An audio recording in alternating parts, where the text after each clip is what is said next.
저희는 얼마 전 새로운 미션을 받았습니다. 시그마 2800 렌즈 하나만 가지고 각자 미국의 샌프란시스코와 일본의 나가노를 여행했습니다.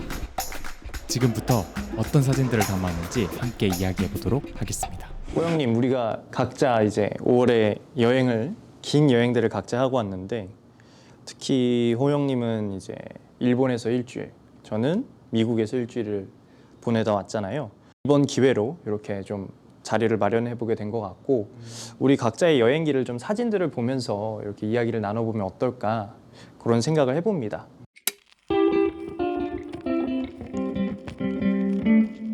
우선 저희 샌프란시스코 첫 번째 첫인상이었어요. 사실 맑은 하늘과 이제 정말 푸른 하늘, 그리고 생각보다 알록달록하더라고요. 특히 이 신호등 위에 달린 표지판 등등이 너무 아름다워서 저는 이거를 꼭 찍어야겠다. 특히 로우 앵글로서 찍었을 때 주는 이 넓이감이 굉장히 저는 좋게 표현을 할 수 있다라고 생각을 해서 이렇게 딱 한 28mm 구경으로 아래에서 위로 또 담아보게 되었습니다. 정말 맑은 하늘이었고 저의 샌프란시스코 여행의 첫 시작이었던 사진이었습니다.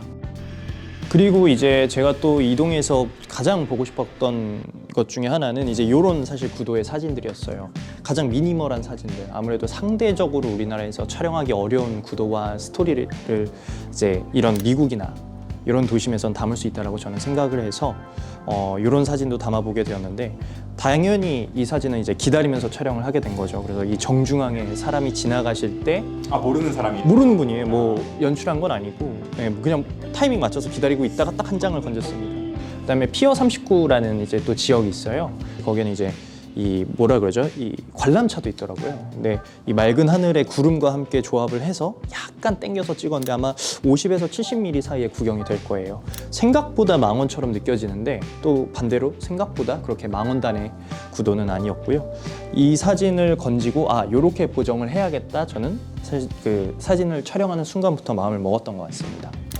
또 로드트립을 이어서 진행을 하게 됐는데, 이런 풍경들도 굉장히 여유 있고 반대로 또 저한테는 좀 값지게 다가왔는데, 아무래도 그간 느끼지 못했던 어떤 분위기와 환경, 그리고 사람들의 태도를 보았기 때문이라고 저는 생각이 드네요. 또 중간중간 이런 마을에 들러서 되게 미국스러운 말들에 들어서 잠깐의 쉼과 더불어 촬영을 좀 진행을 했는데, 오히려 이런 도시들에서 촬영을 했을 때 좀 더 미국스럽다, 내가 진짜 이 미국이라는 나라에 와봤다는 체감이 확 되는 순간들이었습니다.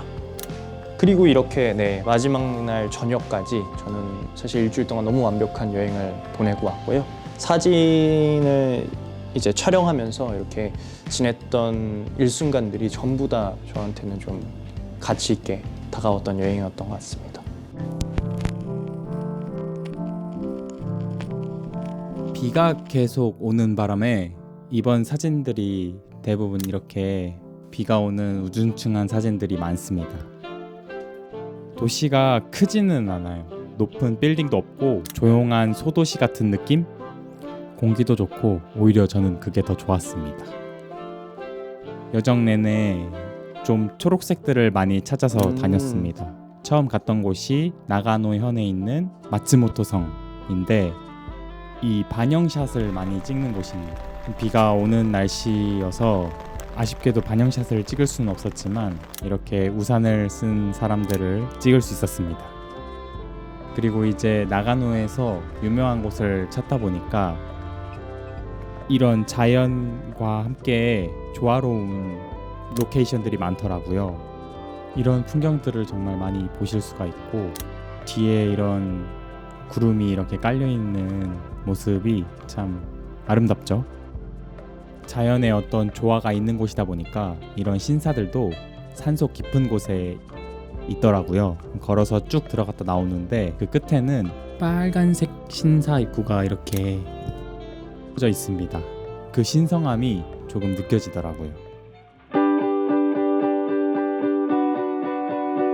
일단 뭐 저 같은 경우는 도시와 자연 기반의 두 가지 컨셉을 기반으로 이제 일주일간 여행을 했는데, 미국 여행에서 이 시그마 2800을 활용해서 가장 어떤 차이를 두드러지게 보여줄 수 있는 이 여행 순간들이 있었는데요. 그 중 하나가 바로 제가 샌프란시스코에 금문교를 이제 촬영을 했었던 날인데, 제 여행의 둘째 날 저녁이었습니다. 이제 특히나 이 금문교를 배경으로 러닝을 하셨던 어떤 분이 계셔서 실루엣이나 이 당시 그림자 그리고 저 뒤에 보이는 금문교의 이 뿌연 이제 약간의 미스틱인 느낌이 굉장히 돋보였기 때문에 이때 제가 찍어야겠다 마음을 먹고 새로 사진을 찍게 되었고, 네, 그리고 제가 그 다음으로 이동했던 어떤 뷰 포인트는 이제 비스타 포인트라고 여기서는 조금 더 금문교를 로우 앵글로 바라볼 수 있다 보니까 그게 조금 독특했던 부분이었던 것 같습니다. 이건 또 사이드에서 찍었던 그 금문교인데 이때는 또 반대로 광각단으로 이제 촬영을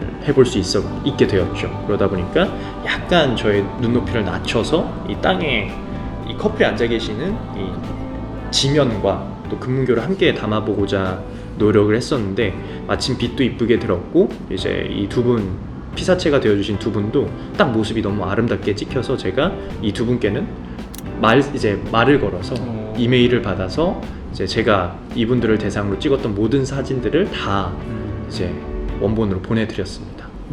다음은 또 마샬스 비치라고, 여기서는 사실 좀 더 내려가서 이 파도가 치는 이 로우 앵글 촬영으로 금문교를 담아보고자 했는데, 사실 물이 이미 어느 정도 들어왔던 때라 제가 뒤에서 촬영을 하게 됐고요. 이때는 광각으로 이렇게 담았음에도 굉장히 미니멀한 사진 결과물이 나오게 되었죠. 그리고 반대로 이것은 또 망원단으로 촬영을 하게 된 사진입니다. 그래서 같은 장소, 이제 제가 서 있는 장소가 동일했음에도 불구하고 이렇게 다른 사진이 나올 수 있다라는 건 사실은 렌즈 덕이 아니었을까. 호영님도 어쨌든 일본에서 또 나가노로 제가 사용했던 렌즈를 또 이어서 사용을 해주셨는데, 혹시 이 렌즈로 또 담으셨던 일화나 또 사진들 중에 설명을 해주실 만한 것들이 있을까요? 이 일본에 가면 이제 보이는 문화유산이나 자연 환경들, 그런 것들이 사람들과 어떻게 이렇게 좀 적재적소에 배치가 되어 있는지를 유심히 보고 이 사람들이 그 환경을 어떻게 마주하는지를 좀 담으려고 애썼던 것 같습니다. 특히나 광각단으로 이제 바라보게 되면 이 앞에 있는 사람들이 서 있는 전경과 뒤에 웅장하게 서 있는 이 후경이 적절하게 배치가 되더라고요. 그래서 보시는 것처럼 앞에 사람이 이렇게 풍경을 마주하는 그런 모습들을 좀 극적으로 담을 수가 있었습니다. 지금 저기가 이제 눈이 덮여 있어서 아이가 이렇게 뛰어가는 모습을 제가 영상으로 담고 사진으로 담았는데 저의 마음 같아서 좀 같이 담았습니다. 28mm로 담았을 때 오른쪽에 보시면 이 길이 나 있어요. 그러네요. 그리고 이 눈밭은 길이 없잖아요. 뭔가 저의 마음 같았어요. 길이 없는 곳이지만 행복하게 가다 보면 길이 있는 곳이 보이겠구나 라는 생각에 이 아이의 마음을 제가 이 사진으로 담아봤습니다.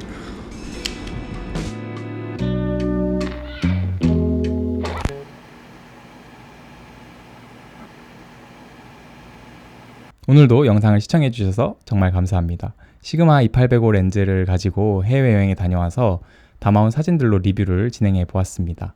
다양한 렌즈들이 있겠지만 개인적으로 이렇게 하나의 렌즈만을 가지고 여행을 하게 되는 것 같습니다. 여행하면서 피로도도 적어지고 화각에 대한 아쉬움도 있지만 적당한 챌린지가 되어서 그런 의미로 여행을 하시는 분들에게 추천을 드리고 싶습니다. 네, 오늘 준비한 영상은 여기까지고요. 다음 영상에서 뵙겠습니다. 감사합니다.